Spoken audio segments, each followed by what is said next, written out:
SnowRunner is the latest installment in the popular Spin Tires series, and it's an addictive off-roading game worth checking out.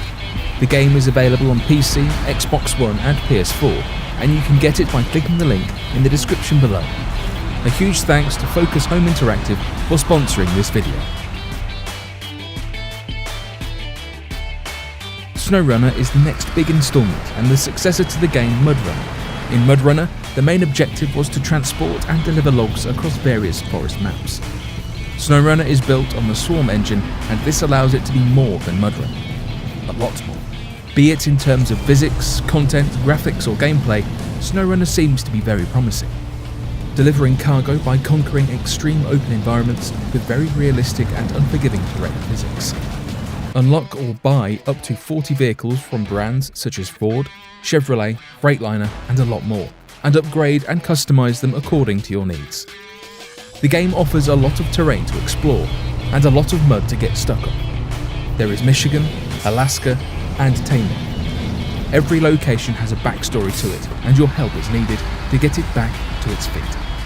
Players need to tackle a wide variety of contracts, explore the wilderness and take on a multitude of challenges. The game starts you off in Michigan, USA, which is damaged by a devastating flood. As the first mission, you transport repair materials to help repair a collapsed bridge using one of your trucks. You can unlock some of the vehicles just by driving near to it. Once the requirement is met, you'll be able to reach your first garage. Each map will have a garage where you can store, buy, sell, customize or recover your vehicle whenever you get stuck. Speaking of getting stuck, there are a lot of ways to do that. Running out of fuel, damaging the vehicle, and the usual getting deep bogged in mud stuck. Every vehicle comes with a standard winch that could be used to pull yourself out of the mess. The quick winch is a new and welcome feature. Pulling out with another truck is something you are going to use often, given how unforgiving the terrain is. I was once stuck with a mega-sized trailer in the back and I had to use another truck to pull it from there. It took me at least an hour just getting out of that situation, so I would recommend playing with friends.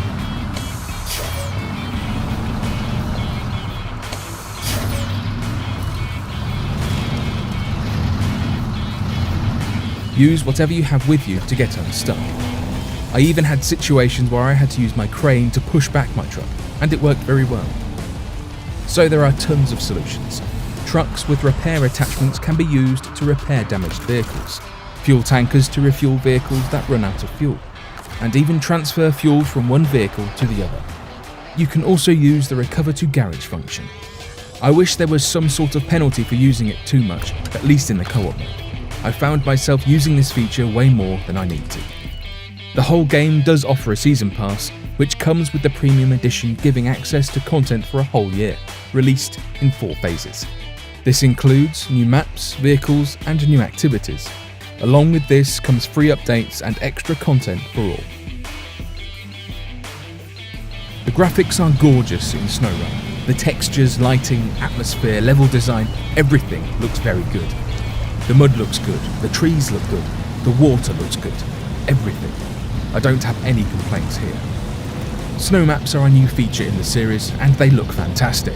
I'm not running everything on high, but the game is running pretty smooth on my laptop. The render distance has also improved significantly compared to the older game. The general driving physics is improved a lot more compared to MudRunner and it feels different and better. The older game had issues with physics on tarmac. Vehicles behaved with very little traction on tarmac at speeds. It's fixed now and vehicles act pretty well. Mud, snow and ice all have their own physical behaviours and they deform very well.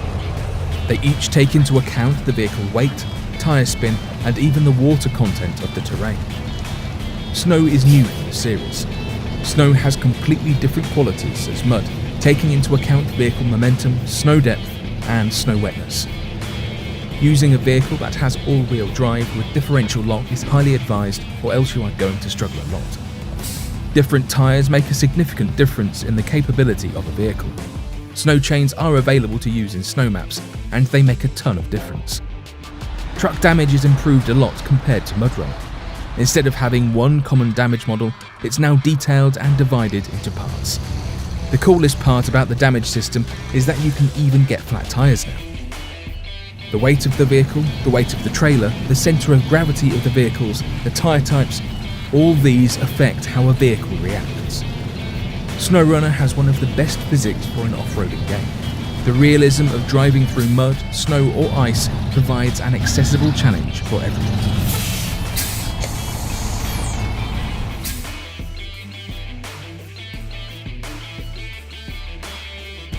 SnowRunner is about driving of all kinds.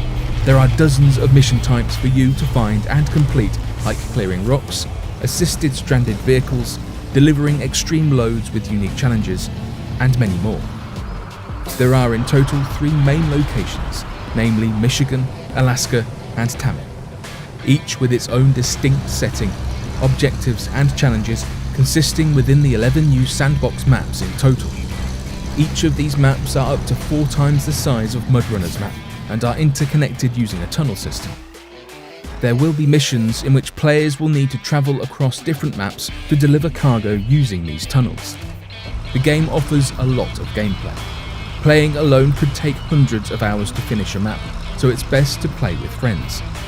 There are different contracts you can take to earn XP and cash. XP levels up your driver rank and in turn unlocks different modifications for your vehicle. Tasks are similar, but they are more like side missions.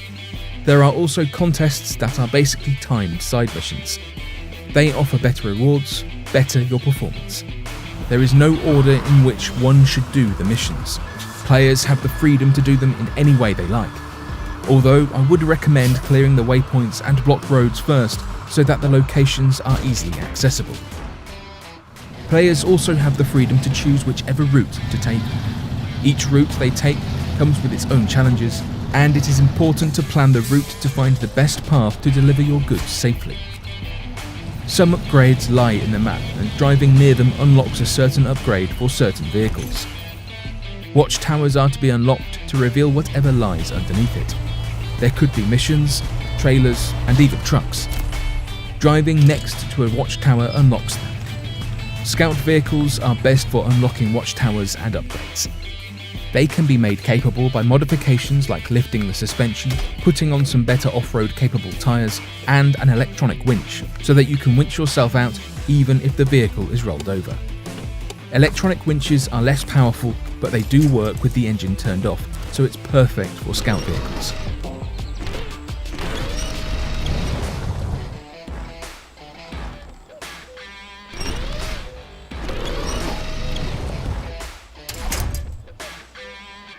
And if you are down on money, you can always sell one of your vehicles. If not careful enough, vehicles can roll over easily. And you may even end up on a tree like I did. Sometimes you'll have to use the recover function after driving very far from your garage. This is when you'll need to upgrade your winch to a more powerful one. There are hundreds of missions that can be tackled in a completely open way, in single-player or multiplayer co-op in groups of up to 4 players. In some missions, players have to transport huge, mega-sized trailers to a drop point, and some of these are really challenging to maneuver just because of the sheer size of it. There is a lot of variation in missions compared to MudRunner. Some are search and delivery missions, where you need to find the cargo first, load them using a crane, and deliver them. Some are rescue missions where you rescue stranded vehicles. There are some missions in which you need to scan certain areas using a seismic vibrator module in hopes of finding oil-rich terrain. Some of these locations are near to what looks to be radioactive locations in Russia that have been stranded for ages. And just driving through them gave me chills.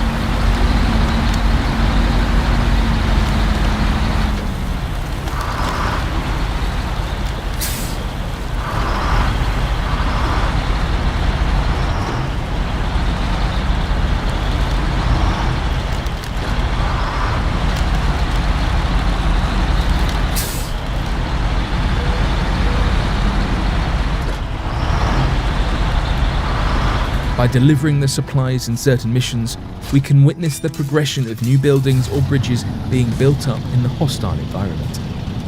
The game does support wheels, and it's very fun to play with it.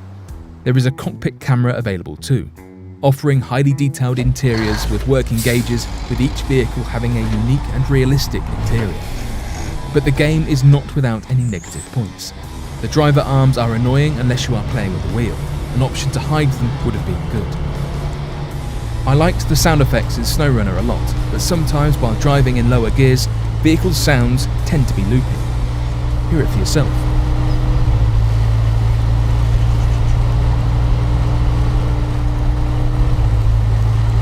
While loading cargo, there is an option for manual loading which can be done using a crane to gain some bonus points. Also, while unloading multiple cargoes, sometimes there is an order you deliver them, so watch out for it. I didn't realise it at first, but I wish the game had some sort of hint whenever you tried to deliver the wrong cargo first. But this is only something that players will encounter in the first few hours of gameplay, so it's fine. The game doesn't explain itself very well. Basic hints will show up, but I had to learn a lot by myself since I feel like the tutorial doesn't cover most of the necessary features. Some of the gameplay elements and missions were confusing with the limited information given.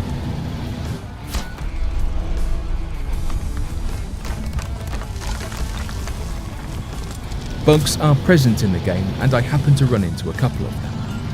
I've had instances when nearby fences would just fall apart as I'm driving near them. There were also instances where I wasn't able to click on my winching point with my controller, but it was working fine with my mouse. They are in no way game-breaking, but just something to watch out for. Players can modify vehicles according to different missions, and modifying make them more capable. Modifications include swapping the engine for increased power, upgrading the gearbox, lifting the suspension, upgrading the tyres, changing the drivetrain, mounting a crane, and a lot more. There is also visual customization such as adding a light bar, changing the bumper, rims, colour, etc.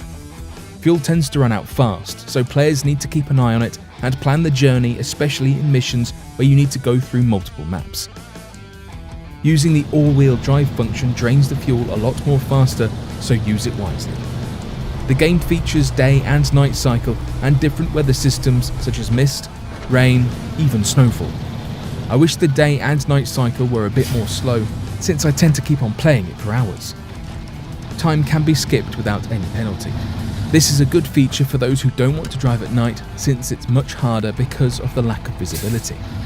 The game does feature modding support even for consoles, thanks to a brand new partnership with mods.io. This is very exciting, and I can't wait to check out what the community comes out with, especially with this much graphics and realism. The game offers a lot of vehicles as well as trailers that can be bought, but it takes a lot of time to get them. This is a good thing since it makes you work for it and choose them carefully. Logging will be making a return in Phase 3 of the Season Pass and with reworked logging activity.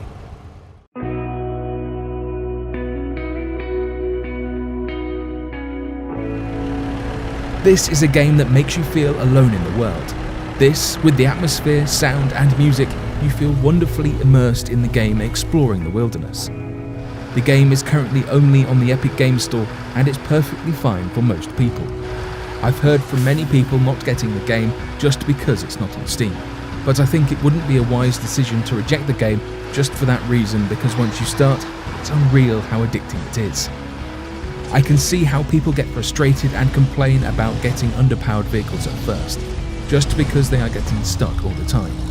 This is not a game for everyone. The progression is slow, but if you enjoy simulation games, I think you'll be fine. For me, this is the kind of game that makes me sit back, relax, and just sink into the game's atmosphere. I was more than satisfied with just single player, and I've heard multiplayer works good, but unfortunately, I didn't get a chance to try it, so I can't tell you much about it. The game makes you feel stranded, working hard, delivering supplies for a country that's down, but you still feel hope in the end. It's a game that puts you at the edge of your seat going 5 miles per hour. The game world, the graphics, the physics, the sound, the music, everything makes it a wonderful experience to play this game. For me, it's the best thing that has happened in 2020. This is a game worth buying 100%, and if you like MudRunner, you won't be disappointed. getting even the premium version of this game.